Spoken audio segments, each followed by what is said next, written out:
आपकी पूंजी आपका अधिकार।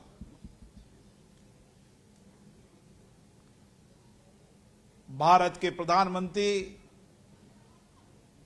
माननीय नरेंद्र मोदी जी ने संपूर्ण देश के अंदर 1,84,000 करोड़ रुपया जो अनक्लेम्ड है उसके लिए एक अभियान चलाया है। ये पूंजी जिस मेहनतकश, जिसने अपनी कड़ी मेहनत, कठिन परिश्रम से इस पूंजी को कमाकर बैंकों में जमा कराया है, बीमा कंपनियों में है, म्यूचुअल फंड में है, जहां कहीं भी आम आदमी का पैसा बैंकों में या कहीं भी जमा है, उन संस्थानों से जिसका उसके पूंजी का हक और अधिकार है, उस हक अधिकार को उसको मिले, ये सोच, ये विचार किसी राजनेता का हो सकता है तो देश के प्रधानमंत्री। और इसीलिए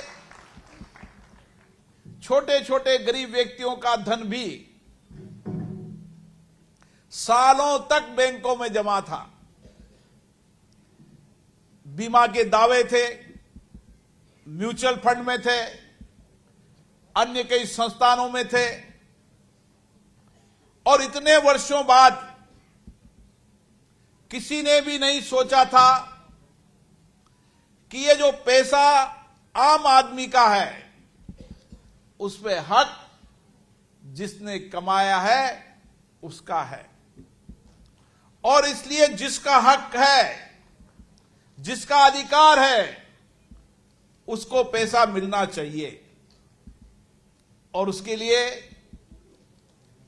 एक ऐसी शुरुआत जिसका बरसों से लोग इंतजार कर रहे थे, कई बार जानकारी होने के बाद भी बैंक या बैंकिंग संस्थान गंभीरता से प्रयास नहीं कर रहे थे। लोगों को जानकारी नहीं थी कि मेरा अनक्लेम पैसा जो मेरा अधिकार है उसको कैसे निकालें। और इसके लिए भारत के प्रधानमंत्री ने रिजर्व बैंक को निर्देश दिए कि जिसका पैसे पे अधिकार है उसको पैसा मिलना ही चाहिए, और उसके लिए कार्य योजना बनी, और कार्य योजना के माध्यम से सारे बैंक के अधिकारी यहां पर आए, रिजर्व बैंक के अधिकारी भी आए, और सबने गंभीरता से प्रयास किया है कि ढूंढ ढूंढ के जिसका हक है उसका पैसा उसको मिले। मेरा बैंकिंग अधिकारियों से आग्रह है, हमें जिनका पैसा जमा है उनकी लिस्ट निकालकर उनके वारिस कौन है, उसके हकदार कौन है, कहां पर रहते हैं, यह भी बैंक की तरफ से हमें प्रयास करना चाहिए और उन तक हमारी पहुंच पहुंचे। और इसीलिए इस योजना में 3 विषय रखे हैं। एक जागरूकता हो, एक लोगों की पहुंच पहुंचे, तीसरा उस पर एक्शन हो। ये 3 बिंदु पर एक्शन प्लान सरकार ने बनाया है, क्योंकि जागरूकता के लिए समाज के उन सब लोगों को जिनका अनक्लेम पैसा है उसको जानकारी दी जाए, इसकी कैसे पहुंच पहुंचे, इसके लिए डिजिटल भी प्रयास किया है, अन्य कई सारे ऐप बनाए हैं, जगह जगह कैंप लगाए जा रहे हैं ताकि उसकी पहुंच पहुंचे, और फिर उसका एक्शन हो कि उसको उसके खातों में वापस पैसा जो जिसका हक है उसको पैसा मिल जाए। और ये प्रयास सरकार कर रही है, इसके लिए मैं माननीय प्रधानमंत्री जी को धन्यवाद देता हूं। इतना ही नहीं, माननीय प्रधानमंत्री जी ने देश के अलग अलग क्षेत्रों के काम करने वाले मजदूर, कर्मचारी जो प्रोविडेंट फंड के तहत आते हैं, उनके लिए भी इसी तरीके का प्रयास किया। उसमें भी लाखों करोड़ों रुपया लोगों का प्रोविडेंट फंड के रूप में पड़ा हुआ था, क्योंकि उनको एक विभाग से दूसरे फैक्ट्री में या एक कामगार से दूसरी जगह चले जाते थे, उनका अकाउंट नंबर चेंज हो जाता था, और अकाउंट नंबर चेंज होने के बाद भी छोटी छोटी राशि उनके कई संस्थानों के माध्यम से काम करी हुई प्रोविडेंट फंड में पड़ी रहती थी, जो उनकी भी थी और जो नियोक्ता थी उसकी भी थी। क्योंकि प्रोविडेंट फंड में दोनों का अंशदान रहता है, इसलिए दोनों अंशदान की पूंजी लाखों करोड़ों रुपया वह भी प्रोविडेंट फंड में पड़ी हुई थी, और उसके लिए भी यूनिवर्सल कोड भी लागू किया है, और उस तक तुरंत उसके खाते में पैसा ट्रांसफर होने की कार्रवाई भी शुरू कर दी है। और यही सरकार की सोच होनी चाहिए कि जिसका पैसे का हक है, अधिकार, उसको मिलना चाहिए, चाहे वो प्रोविडेंट फंड में हो, चाहे बैंक में हो, बीमा में हो, चाहे वो म्यूचुअल फंड में हो। इसी तरीके से सरकार का दृष्टिकोण यही है कि मिनिमम गवर्नमेंट हो, और मिनिमम गवर्नमेंट करने के लिए डिजिटल सिस्टम से आज करोड़ों रुपया एक बटन से लोगों के अकाउंट में पहुंच जाता है।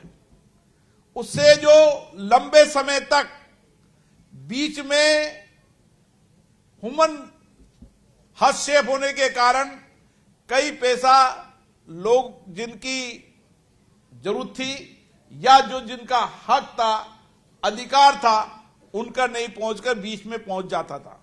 उससे भी करोड़ों रुपया वह लोग ले रहे थे जिनका उस पर हक, अधिकार नहीं था।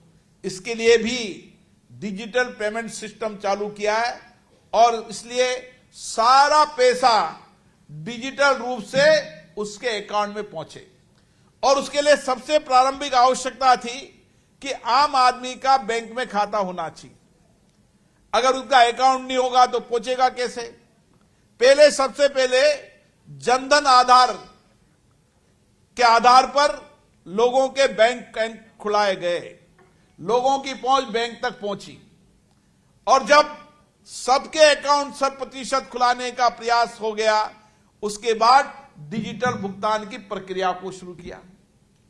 हर विषय के अंदर पहले जो प्रारंभिक आवश्यकताएं थी उसको पूरा करना, उसके बाद उसके हक अधिकार को दिलाना, और उसका पैसा जो उसका अधिकार है उसी को मिले, इसके लिए एक्शन प्लान बनाना। और इसीलिए भारत सरकार ने रिजर्व बैंक को निर्देश दिए। मुझे भी रिजर्व बैंक के गवर्नर जब मिले थे, उन्होंने कहा हम ऐसा प्रयास कर रहे हैं और जिसका एक बेहतर परिणाम हो रहा है। और निश्चित रूप से आज मैं देख रहा हूं कि कोटा जिले के अंदर ही 60 करोड़ रुपया जिसका जिसकी पूंजी पे अधिकार था, उसको 60 करोड़ रुपया उन सबको मिलेगा। ये इससे बड़ी प्रसन्नता और खुशी की बात कुछ नहीं हो सकती। मुझे आशा है आपके चेहरे पे खुशी है। आपको भी पता नहीं था, आपके परिवार के लोगों ने, आपके जिन्होंने आपको उत्तराधिकार बनाया, उनका कितना करोड़ रुपया पड़ा हुआ था। आज मैं देख रहा हूं बुजुर्ग महिलाएं हैं, उनके चेहरे पे खुशी है, बुजुर्ग नौजवान उसके चेहरे पे खुशी है, नौजवान लड़के लड़कियों के चेहरे पे खुशी है कि हमें वह पैसा सब मिल रहा है जिसका दावा अभी तक हम नहीं कर रहे थे, लेकिन सरकार की कार्य योजना के तहत जिसकी पूंजी उसका अधिकार, यह अभियान व्यापक रूप से सफल होगा और सबको जिसको जिसका अधिकार है उसके खाते में पैसा मिलेगा। आप सबको बहुत बहुत धन्यवाद। विशेष रूप से बैंक के सभी अधिकारियों को मैं साधुवाद देता हूं जो गंभीरता से प्रयास भी कर रहे हैं और एक एक अकाउंट को उसकी पहुंचाकर, जागरूकता फैलाकर उसके एक्शन प्लान कर जिसका हक अधिकार है उसके देने की कार्रवाई कर रहे हैं। आप सभी को बहुत बहुत धन्यवाद।